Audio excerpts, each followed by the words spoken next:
this bill which has been introduced by the government to amend the People's Apprenticeship Act, this bill violates the Supreme Court judgment of Puttaswamy, and also the government has no legal competence, legislative competence, because that Puttaswamy judgment has put limits on legislation. Secondly, linking of voter ID and Aadhaar violates the fundamental right of privacy as defined in the Puttaswamy judgment. Thirdly, making Aadhaar authentication mandatory, again it violates the Supreme Court judgment because Aadhaar can only be used for welfare schemes. Fourthly, Aadhaar is not proof of Indian citizenship, whereas a name in voter list is a completely different thing.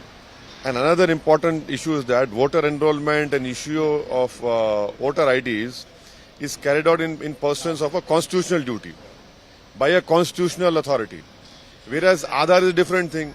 So, how is it that by bringing this bill, you are interfering in the independence of the Election Commission of India? And the last point, this will allow the government to suppress, disenfranchise, profile voters, and discriminate between beneficiaries of various government schemes. It will end up violating the principles of secret ballot, adult franchise also. That is why we have opposed the introduction of this bill. So do you think that linking with the enrollment of voters card and Aadhaar, it is a political move by the government? It is a move to take away the independence of Election Commission of India. It is a move which the government has no legislative competence. It is a move to suppress and disenfranchise people.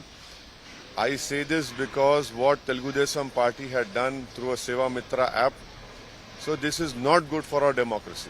So ahead of 5 states elections, do you believe that government wants to some fudge in the enrollment of voters? No. That I don't know what they want to do, but you see, there are studies which have clearly said that in Aadhaar there are more than 8% mistakes and discrepancies, whereas the Election Commission every year the voter list is names are included, they are checked, they go door to door. And in ECI, the discrepancy mistakes are nearly 3 to 4%. And what the minister says about bogus voting, duplication of names, tell us how many their names are there. You are only doing this to profile people, to disenfranchise people, and to target particular section of voters for your benefit schemes, which is again goes against universal suffrage and it completely violates everything.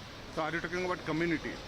I'm not. I'm talking about that. It will violate everyone. It will not be beneficial to anyone. So Owaisi will find that if this bill will come, then the privacy will be compromised. What will be compromised? Privacy. Of course, because Supreme Court has clearly said privacy is a fundamental right of the Constitution now after Puttaswamy judgment. This proposed bill is violating that provision, that judgment of Supreme Court. Sir एक हिंदी में जानना चाहेंगे जो आधार की बात आ रही है voter की, वो कैसे देखते हैं आप? आपने इसका अपोज भी किया है। देखिए, ये बिल जो सरकार ला रही है, ये सरकार के लेजिस्लेटिव कॉम्पिटेंस को, इनके इख्तियार नहीं, लेजिस्लेटिव कॉम्पिटेंस इनके पास नहीं है, क्योंकि सुप्रीम कोर्ट ने पुट्टास्वामी जजमेंट में बात कही। दूसरी ये कि वोटर आईडी को और आधार को आप लिंक कर रहे हैं, ये प्राइवेसी के खिलाफ है, जो सुप्रीम कोर्ट ने पुट्टास्वामी में कहा प्राइवेसी फंडामेंटल राइट है। तीसरा ये है कि आधार का ऑथेंटिकेशन जो मैंडेटरी बनाया जा रहा है, वो सुप्रीम कोर्ट ने कहा कि आधार सिर्फ वेलफेयर स्कीम्स के लिए इस्तेमाल होगा। चौथी बात यह है कि वोटर एनरोलमेंट और वोटर कार्ड जो इशू किया जाता है, वो कॉन्स्टिट्यूशनल बॉडी की तरफ से, जो इलेक्शन कमीशन ऑफ इंडिया है। अब आप आधार को वोटर आईडी से जोड़ रहे हैं, तो आप तो इलेक्शन कमीशन के इंडिपेंडेंस पर, ऑटोनॉमी पर सवाल उठा रहे हैं। आखिरी बात यह है कि ये अगर बिल कानून बनेगा तो कल मोदी सरकार इस कानून के जरिए वोटर्स को सप्रेस करेगी, डिसएनफ्रेंचाइज करेगी, उनका वोटर प्रोफाइल बनाएगी और डिस्क्रिमिनेट करेगी बेनिफिशियरीज जो गवर्नमेंट स्कीम के होते हैं। और इसका नतीजा ये निकलेगा कि जो हमारे पास प्रिंसिपल है सीक्रेट बैलेट का, यूनिवर्सल अडल्ट फ्रेंचाइज का, फ्री एंड फेयर इलेक्शन, सब खत्म हो जाएगा। भाई, प्राइम मिनिस्टर का ट्विटर अकाउंट बचा हुआ नहीं है, क्या बात कर रहे हैं आप? आप तो इलेक्शन कमीशन के लोगों को बुला लेते हैं, समन करते हैं, तो ये क्यों कर रहे हैं? गलत है ये हर चीज के ये हमारी जमहूरियत के लिए ठीक नहीं है। इलेक्शन से पहले इस तरीके करना कोई शक और शुबा पैदा करता है। नहीं, देखिए ये तो लॉन्ग टर्म इसका इम्पैक्ट पड़ने वाला है ना, इसका तो लॉन्ग टर्म इम्पैक्ट पड़ने वाला है।